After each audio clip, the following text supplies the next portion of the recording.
As we've seen when looking at effects, it can be quite mind-blowing the amount of creative possibilities that are available to you in After Effects. I really like that. I like the fact that I've got a million possibilities. Some people find that a little bit intimidating though. So I'm going to show you a tool which will help you explore the creative possibilities of the effects in After Effects. If you want to follow along, open up the Effects project and you can find that in the Effects folder. And in there, open up O3 Brainstorming. Now, you might think, what the hell has brainstorming got to do with effects? Well, brainstorming normally comes before you start a project. You'll brainstorm ideas, come up with an idea, and then execute it. That's the way designers tend to work. But quite often you're on a project and you're working with effects, and you need to come up with a new idea while you're working on the project. And the Brainstorm tool is perfect for that. So what I want you to do is select the background layer and open it up, and you'll see all the effects in there. If you double click fractal noise, it will open them up in the effect control panel. Now, I have fractal noise applied. What I'm going to do is just turn off the other effects by clicking on the little FX button to switch them off, so we only have one effect selected. And then I'm going to go and click on this button, the Brainstorm button, and you'll see what it does. It gives me 9 versions of my composition, and it gives me the choice of different randomness values for that effect. So it randomizes everything in the effect if I select the whole effect and gives it a random value of 25.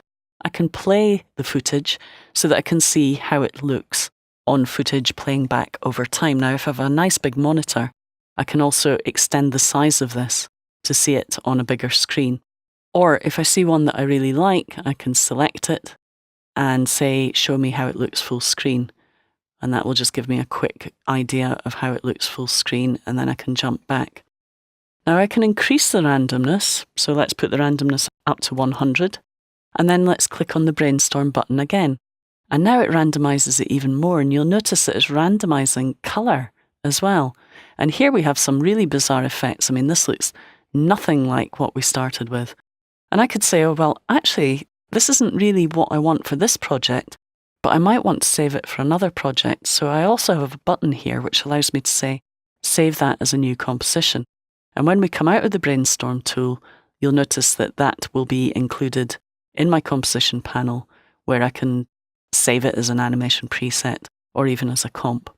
Let's go back to our full view and let's decide which one is closest to what we want. Well, this one really is.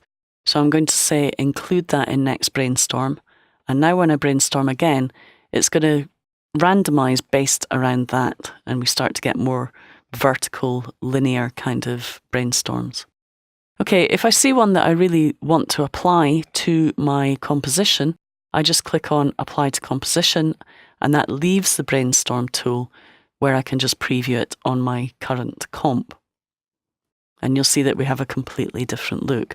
Now, this isn't really what I want, but just before we change it, what I want to do is go back to the project panel, and you'll notice that I now have a Brainstorming 2 comp.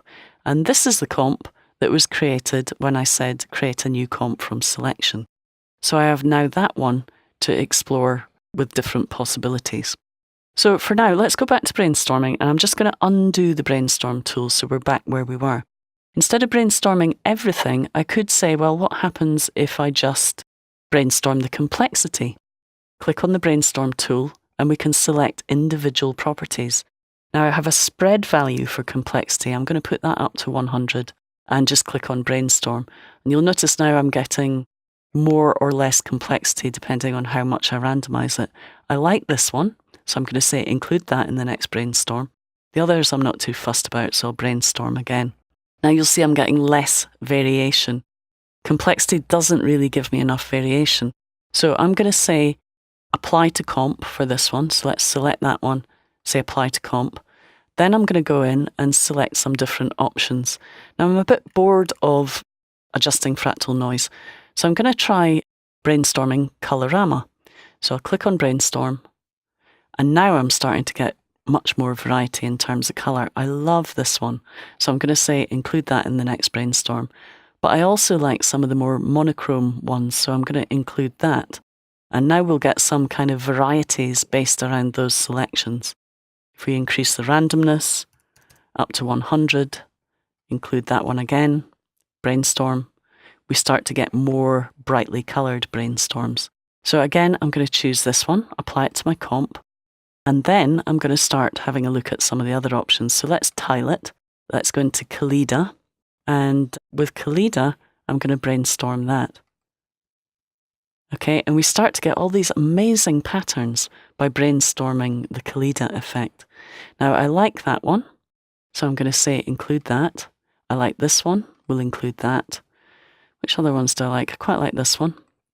And actually, I like this one. So we'll keep those, we'll increase the randomness up to 100, and we'll brainstorm again. We start to get amazing effects now. So here's another one that I like. So let's keep that one. Let's keep that one. And it starts to become quite difficult to make a decision because they're all really nice. So we'll brainstorm again. So you get the idea. And if we apply these to our comps, so let's save a couple of these as new comps. I'll save that one. I'll save that one. And I'm going to apply this to my composition. So now I have a really nice background for my comp. Let's add a couple of lens effects and a 4-color gradient to that. I could maybe decide, okay, I don't want it quite as bright, so let's go back into Colorama. So let's go into the output cycle and let's randomize that. Now you'll notice to use Brainstorm, you must select some numeric properties or keyframes or groups containing them. An output cycle doesn't actually contain anything that you can randomize. And you will come across properties like that that don't have a numeric value and you can't randomize. If that happens, just select the whole effect or another property and click on randomize, and now we should be able to randomize the color.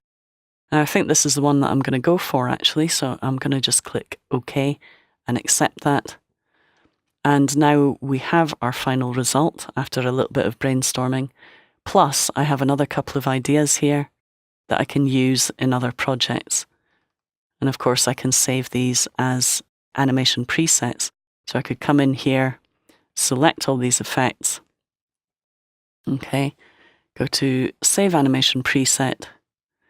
And we'll go into my Animation Presets folder in the Applications folder. So in my After Effects 6 folder in Presets, Angie's Presets, let's call it Backgrounds.